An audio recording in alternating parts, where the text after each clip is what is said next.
Hello, I'm your host, Alex Freeberg, and this is the Alex the Analyst Show. Thank you guys so much for joining me. Today, we're going to be discussing how I was able to change careers completely to become a data analyst.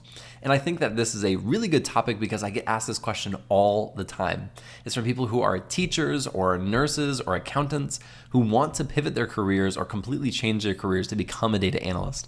And, they ask me for tips and they ask me for advice on what they should do.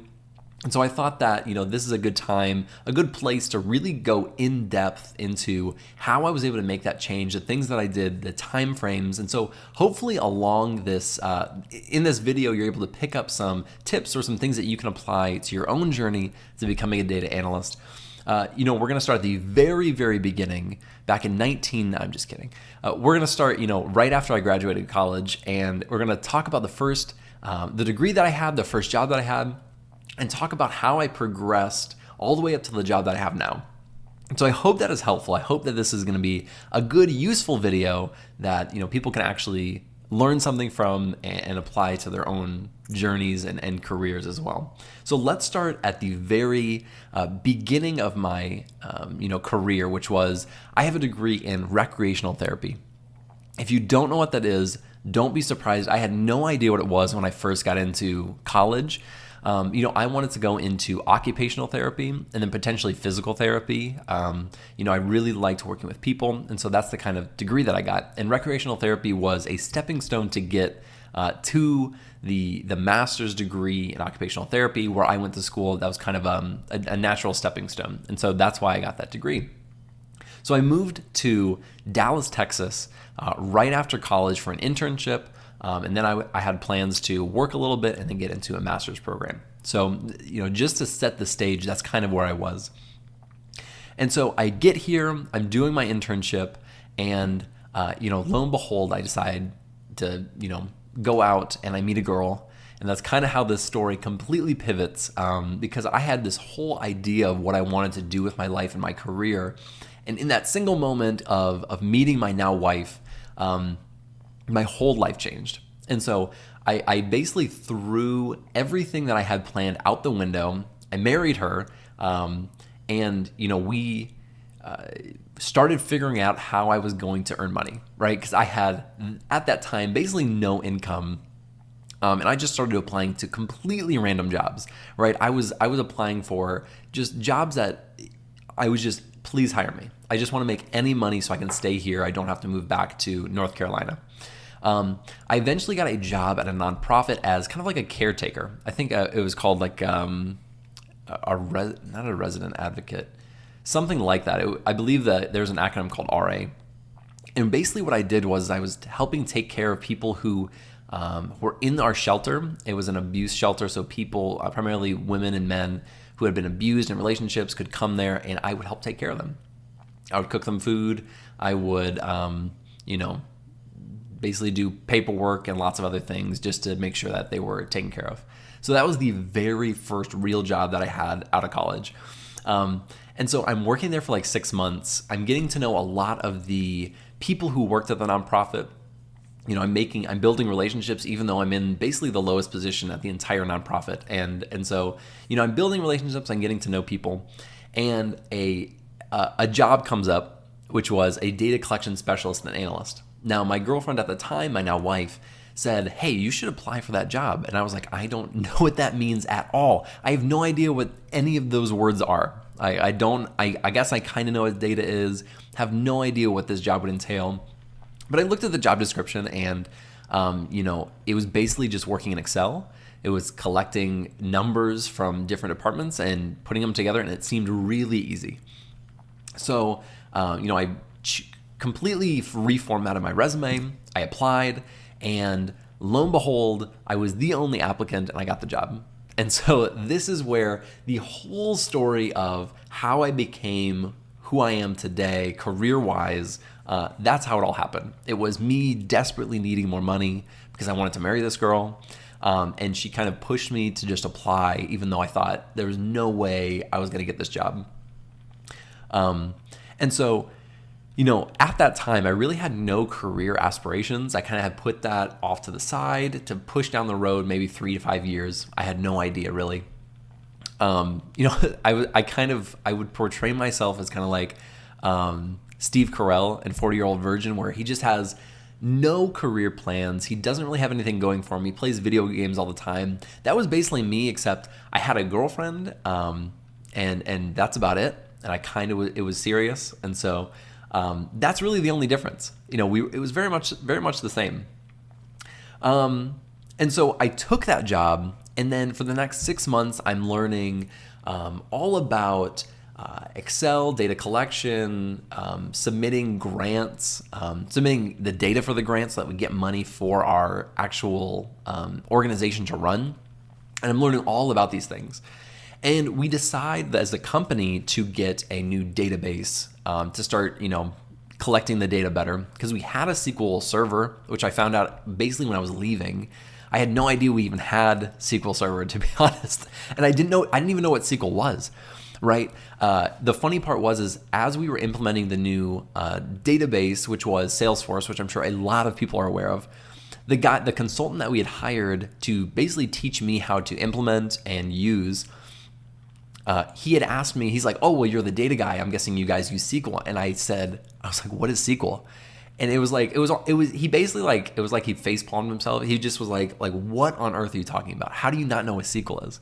So that very night, I go home, I start looking at what SQL is. I still don't really understand it, but I decide to look up like a free course, I think on like Khan Academy or something like that, and just start learning kind of what a database is, how it works, what SQL is, how you kind of pull data. I didn't really understand that. And that is the first time I learned what SQL was. It was 6 months into my data collection specialist and analyst job, and that completely changed all my aspirations that I had, right? It was this guy just mentioning what SQL was. So, I start doing a ton of research on SQL, what it is, what it's marketable for, what kind of jobs you can get with it, because I just, for whatever reason, really liked it. I don't even remember why I liked it so much, but I became almost obsessed with it. I was working on it, I would say almost every single night, maybe for 3 to 4 hours. I genuinely did become obsessed. And my wife remembers, like, I would just be up late at night until like 1 a.m. every single night, just building databases, building things out, trying to understand it, looking at websites, watching YouTube videos. I went through a very, very big phase where I was almost obsessed with learning about data analytics. That was my future. I had kind of decided in that moment, I was like, I need to get a job as a data analyst. So, I'm in that job for 6 months. I started learning about it. Over the next 2 or 3 months, things start going downhill in that job. The people I'm working with start to change, starts to get a little bit toxic, I would even say. And, I'm talking to my wife about this, and she's like, you should try to find another job, to be honest. She's like, you need to find another job. And there wasn't many options out there for me. I had a degree in recreational therapy. I didn't have many skills. But I was able to, over the course of about 2 months, 3 months, really feel like I had gotten this whole SQL thing down. And so, I decided to reformat my resume. I really revamped it. I didn't even have a portfolio. What I did was I actually created basically a 1-sheet, or it was a 2-sheet with just SQL scripts on there. So it was SQL scripts, and I remember one of them specifically was taking a phone number. Like, it was phone numbers that were in different formats, and I used regular expression in SQL to standardize all of them. That was one of my scripts, right? So kind of simple stuff, but that was all I knew. All I knew was SQL. And so I was really banking on the fact that I knew SQL because I had no other skills. I didn't know any data visualization. I didn't know any Python. I didn't have really any domain knowledge or understanding of how the process worked at all. And so I felt, looking back, I basically knew nothing. I knew SQL, and that's about it. And I didn't even know how to use it in a production environment. I didn't understand how to use it in a team or work with it in a team. I just knew the syntax, right? So that's kind of where I was. And my job starts taking a really big downhill turn, and I'm like, I need to find another job. I cannot stay here longer. And so I started applying and applying and applying. I probably applied to hundreds. I'm talking like probably 200 to 300 jobs on LinkedIn, Glassdoor, Indeed, anything that was like entry level, I was applying for it. And so, give me one sec. And so I was applying for it.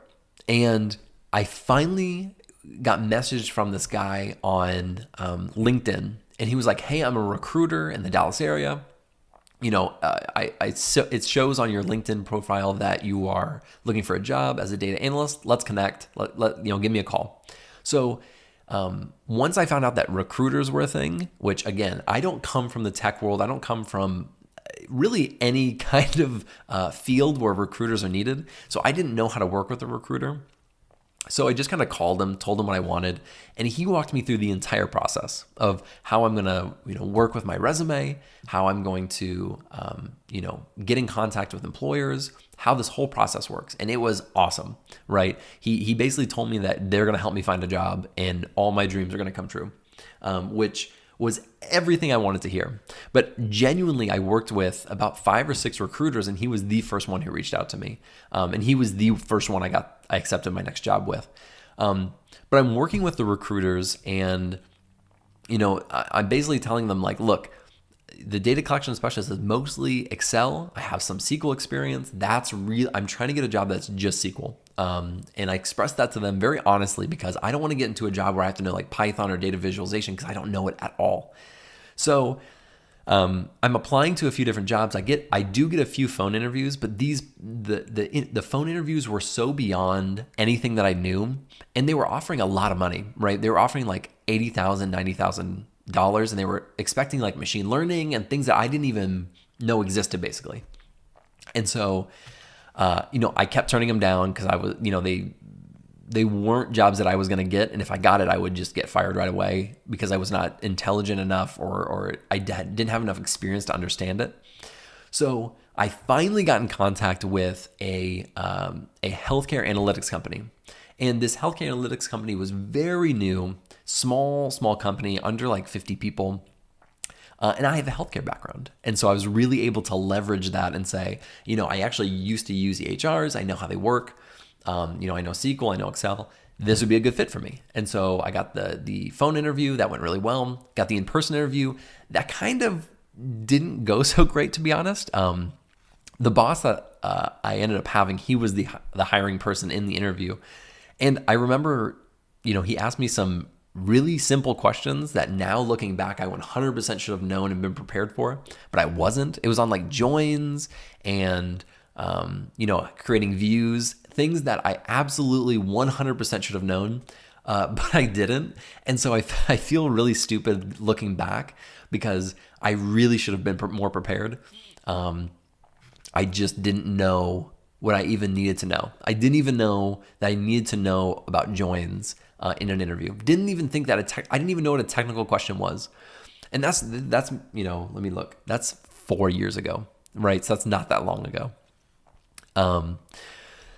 So, the interview goes okay, but they end up offering me the job. And I think what they told me later on, I had been at the job for 6 months, 7 months. They did tell me, they talked about me, and they basically said that I had just a really good attitude. I was very outspoken, that I seemed like someone they wanted to work with. And although I didn't necessarily have all the technical experience that I needed, I had a huge drive. And they could tell that I was someone who's going to pick it up quickly and really push myself and be a good employee. So that's what they told me. And I agree. In my interview, that's how I kind of tried to portray myself, which was, I don't know a lot, but man, I'm going to work super hard if you hire me. And so please hire me because I want to get out of my current job. I didn't say that in my interview, but I wanted to get out of my current job so that I could get this new job. And, they gave me the job and I'm working in there. And I think that was one of the best jobs that I could have possibly gotten at the time because it started off very simple, a lot of Excel work, very basic SQL work. And I had my boss who was, I think, the director of, I can't remember his title, but he was a huge mentor to me. And he really took me under his wing, And he taught me SQL. He taught me a lot of really advanced things in Excel.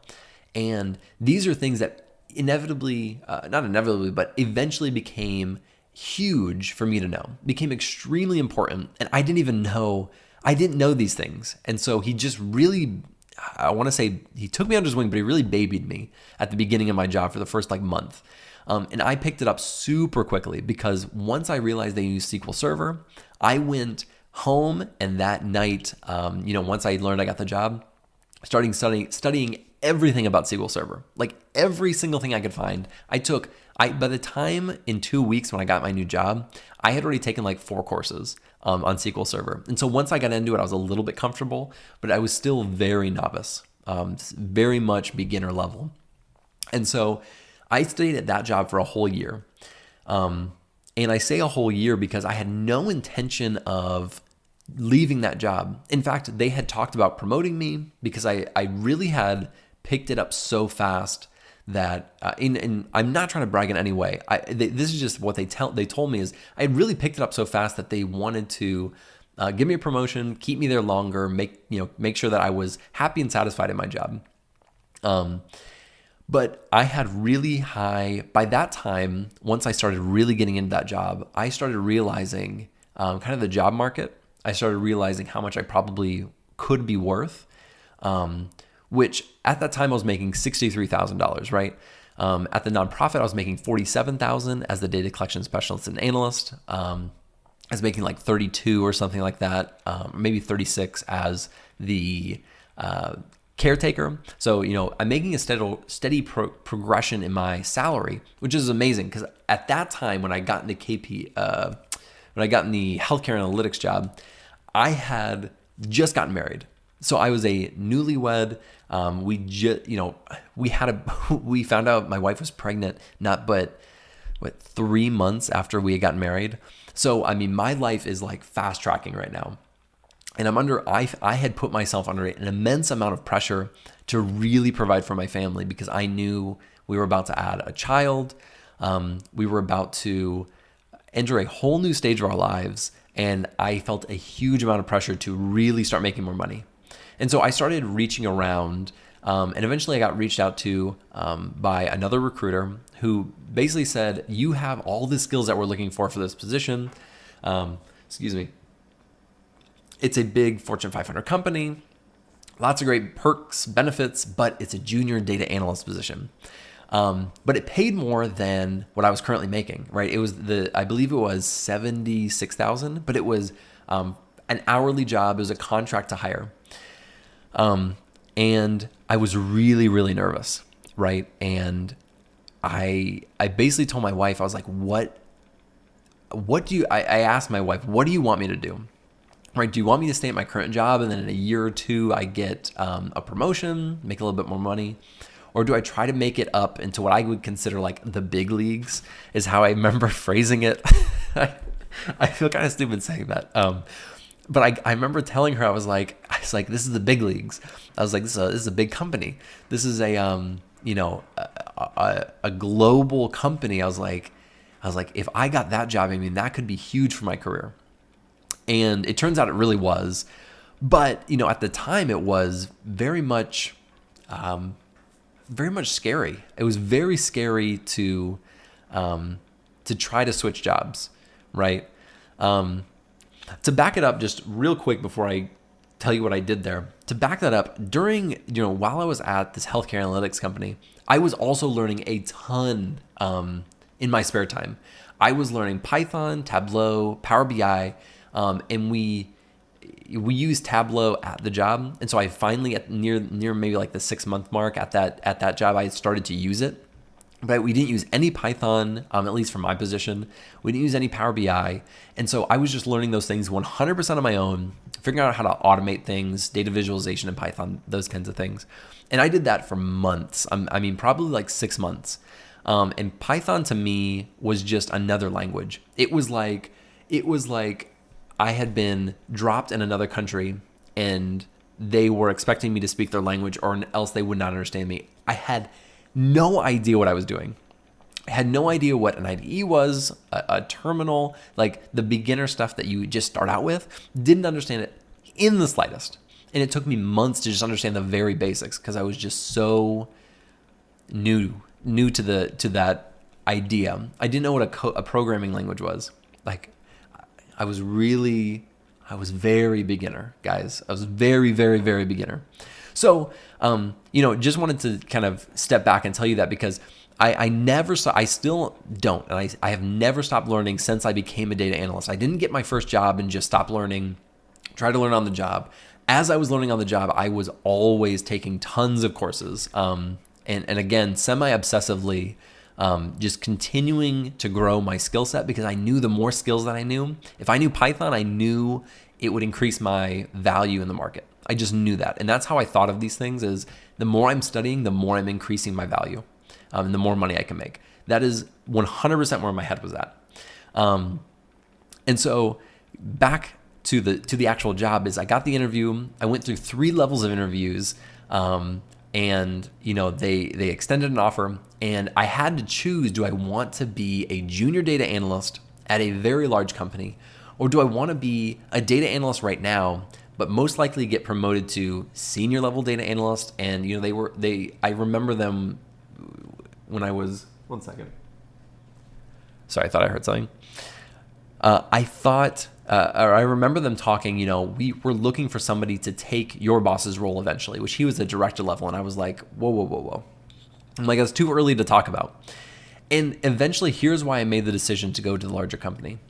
I felt that at the time, they wanted me at the small company to progress to a really high level quickly. They wanted someone to come in and probably within a year or two become to that director level. And I would have been making a lot of money, right? When I eventually took the other job and I left, before I left, they were offering me $100,000 to stay. They said, we will give you a salary of $100,000. And it took everything in me to have to turn that down. But the reason I turned that down is because I discussed all this with my wife in depth for hours because it was such a difficult decision. But I eventually said, I want to go to the large company because I want not only the brand name, but I want the experience. And I felt like if I took the higher role at the small company, I would eventually, with my education, with my skill level, I would eventually, if that company had ever gone under or they went out of business or those are the same thing, but if they got sold out and I had to look for another job and I have director level on my resume and I have a degree in recreational therapy, I have 3 years of experience, who is going to hire me? That was a huge fear for me. And I told them, I said, look, I'm thinking long term. I'm thinking 5, 10, 15 years down the road. That to me does not look good. And I understand their thinking was, well, you'll have a director level role very young. And I was like, I get it, but I don't see how that is going to be beneficial to me in the long run of my career. And so I made a very difficult decision to take $76,000 hourly with the opportunity to, get promoted or the opportunity to go full time. That was the fear, that I would get the part-time work and I wouldn't get the full-time work, and I would have missed out on this huge opportunity to make $100,000 right away. But I took the other job because I wanted the stability. I wanted to be at a very large company, to grow at that company, to have that brand name, and I made the right decision. I really did. I really think, in retrospect, looking back, I made the right decision. So I start the job. I am a junior data analyst. I took a level down in title. So I went from data analyst to junior data analyst. So, that was kind of interesting. I'm making $76,000, and that's hourly. I think that's like $35 an hour in the US. And so it's a amazing salary. To be honest, I don't come from money. I don't come from people who made a lot of money. Nobody in my family is super wealthy. To put it nicely, we're just not. That's not how I grew up. And so to call my family and tell them that how much I was making, which my family is very open about that stuff. We would just talk about it, and I knew how much my parents were making. To tell them how much I was making, it was I had an extreme amount of pride to provide that for my family, and to be able to tell my family that I'm successful, and that even though I had changed careers, I am successful, and it just meant everything to them. And so I just continued to push myself during that time. I got into the job. I did all the onboarding, all the trainings, and all that stuff. And we are using SQL Server. That's my bread and butter. That is my one thing that if anything fails, if anyone asks me, what's the best thing you're at? SQL Server. That is my thing. I love it. I think it's amazing. I still stand by it to this day that it is fantastic and you should learn it. And I had been learning Python, so I knew quite a bit of Python as well. So I get into my role, and I think I had a little bit of anxiety that I was going to, after I think it was a 6-month contract to hire. No. It was a 4-month contract to hire. So I had a very, very healthy, I feel healthy amount of anxiety that after 4 months, they were not going to hire me on. And so I worked extremely hard, like extremely hard to pick up all the work that my boss needed me to pick up, to do extra work, to volunteer for projects that people probably did not want to be on. And it eventually paid off for me, right? I was doing things almost beyond my skill level at the time. I was building things that were saving my department lots of time. I'm saving my team lots of time. And just for example, because I've talked about this in another video, but 2 things that when I got into this position, in my mind, I was trying to do was, how can I make myself very important? And how can I make the biggest impact on the company, right? Or in my team? Because I want to optimize my value here to make sure I get hired on. I don't want any doubt in their minds that they should not hire me and just bring me on full time so that I have a stable career. Again, that is my mindset the whole time I'm there. And maybe not the best mindset to have. Maybe I should have been, one sec. Maybe I should have been a little bit more concentrated on, other things.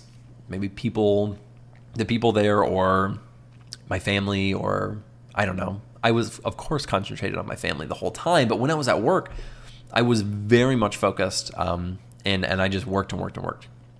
The 2 projects I was referencing were in SQL Server. Something my team was doing gap analysis on different databases, because we would take a database, we'd get some new data, we would want to do another a comparison to the new database, the new data, see what's changed.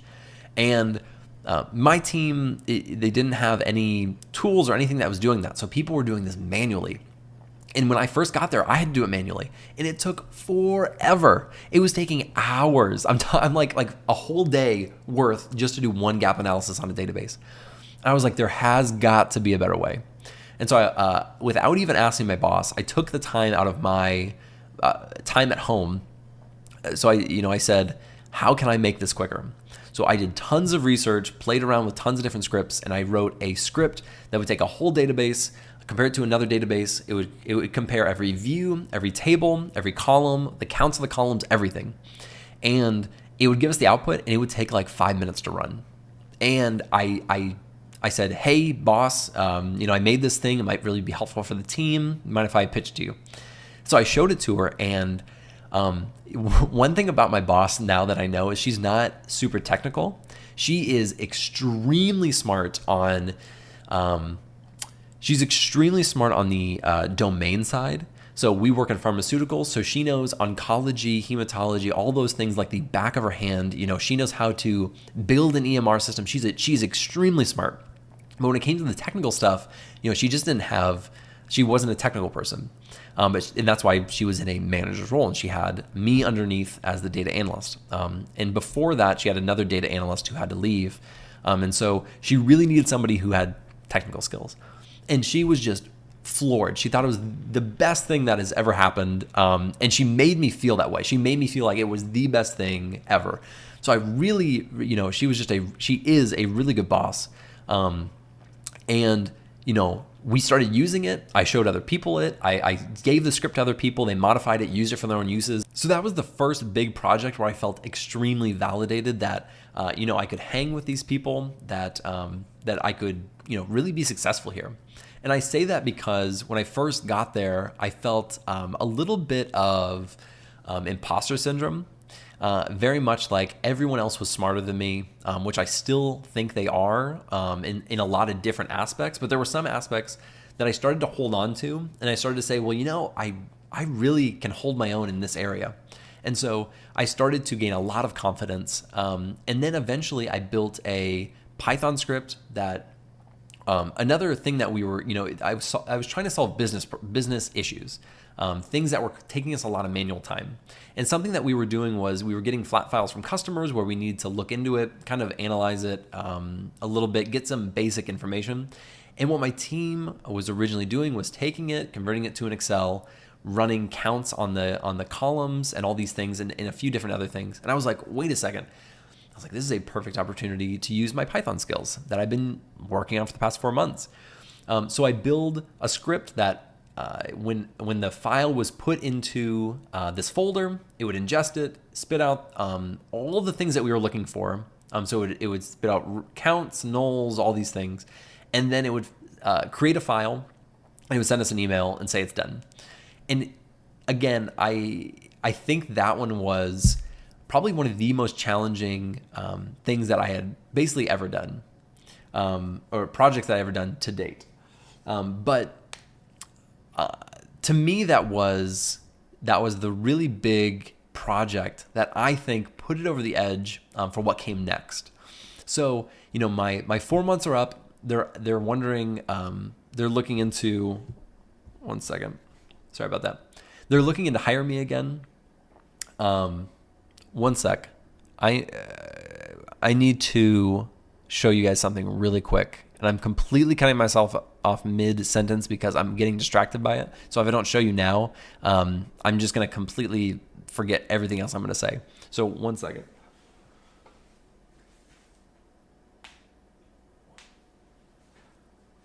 We just got a puppy, and his name is Max. This is a perfect time near the end of the podcast to say, or near the end of the show to say that today's sponsor is all of you guys over at Patreon. And if you want to see more pictures of Max, you need to go to Patreon and support the channel.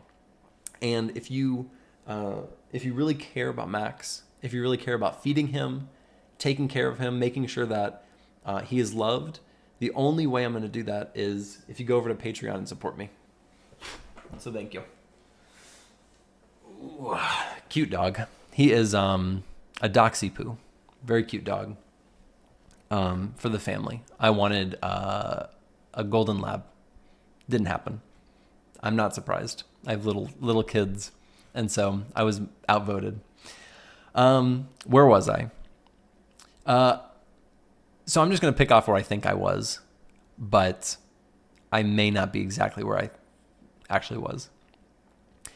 They were contemplating how they were going to hire me, if they wanted to hire me. I basically got the go-ahead from my boss, like, yes, we're going to offer you the job.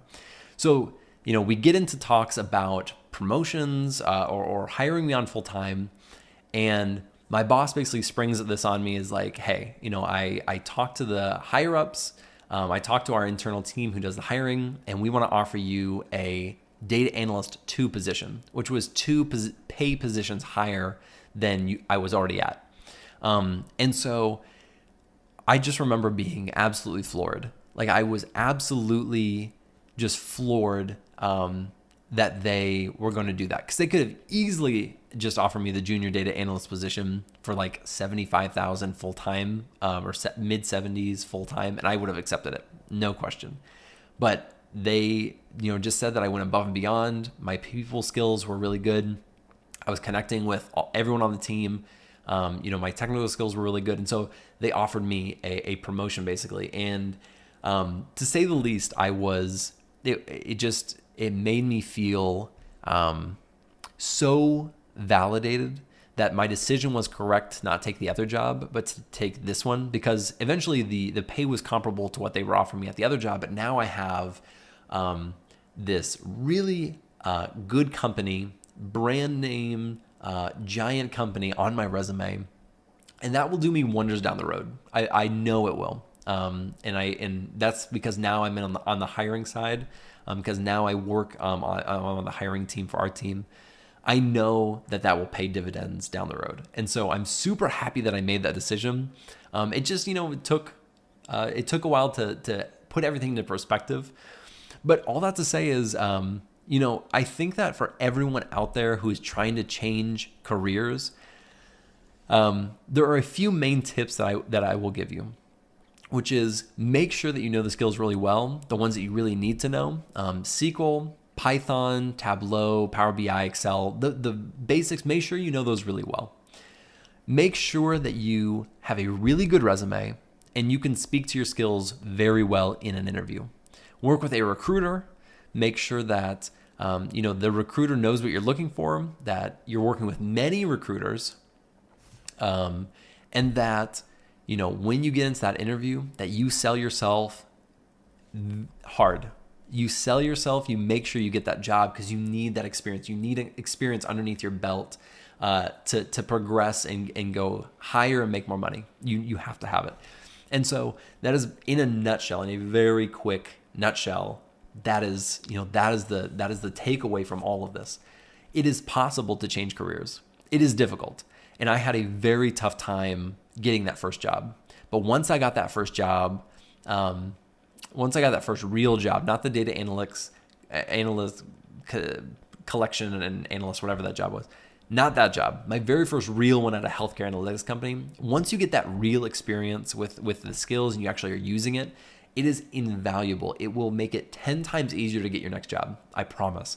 And so for all of you who are in that spot where I was just a few years ago, there is hope. It may be a little bit more difficult now that there is COVID, but I promise you there are jobs out there. You just have to keep focused, know what you need to do, and just do it consistently all the time. So if you're studying, consistently study. You don't have to study it all in 1 month, right? Make sure you're just doing it consistently, and it will pay off. We have a segment at the end of the show, which is the question of the week. And let me pull that one up. Is from Nick on YouTube, and he says, "Hello, Alex. How are you?" And that meant a lot. I don't get questions asking how I am very often on YouTube. It's always, "Alex, help me out with this. Alex, how do I do this? Alex, my code isn't working. What do I do?" It's all the time. It's just, it's nice to hear that Nick cares about me. I got to be honest. And to answer the question, I'm doing really good. All things considered, my family is healthy. I have a dog who's sleeping right here. I'm doing good. And I have this YouTube channel where I get to talk to all of you guys every week. It makes me super happy. So Nick, thank you. I'm doing well. How are you? I hope you're doing well. I hope you and your family are healthy and safe. Comment below, message me. We'll get in touch. That is all I have for today. I hope this has been useful, right? I will say that when I was starting out, I did not have anybody, not one person on YouTube or in real life or anybody to guide me or mentor me in any way. I was doing this all completely by myself. The videos that I watched on YouTube, I didn't feel like there was anyone that really I resonated with. And so I just completely went in blind, 100% blind. And that's why I'm making this channel. I'm sure a lot of you know that. That's why I started this channel, is because I didn't want other people who were trying to get into this field to go through what I went through, which was I felt like I did it all by myself. I created this channel so that I could help you guys, so that I could give advice, share my story, help you, however you want to say that, create your dream, make your dreams come true, help you become a data analyst. That's what this is all about. I said that terribly. I said that really, really, I feel stupid that I said, however I said that. I feel really silly that I said it that way. But that's what this channel is all about. And so I hope that this has been helpful. I genuinely do think that I got lucky. Although I think that it was, maybe 50% luck, 50% extremely hard work, because it was very difficult. And just picking up those skills. So all that to say, thank you guys for watching and for sticking with me this long. I think this is a really long video. I think it's like 40 some minutes probably. But if you stuck with me to now, I mean, that's impressive. You guys are my real fans, or the real dedicated people. You guys, the people who are sticking around right now listening to my rant at the very end of my show, you guys are the people who are going to be successful data analysts. Everyone who dropped off 10, 15 minutes ago, they don't got it. They don't got it like you got it. And so if you made it this far, put a comment below that you made it this far. Maybe we'll have like, I don't know, I'm making stuff up at this point, but like a passcode, a keyword, jalapenos. If you post jalapenos below, I will know that you guys are going to be successful data analysts. That's the end of the show. Thank you guys. I appreciate it. I hope this is a good one. You guys have a great night. I will talk to you guys next week. Have a good one, and goodbye.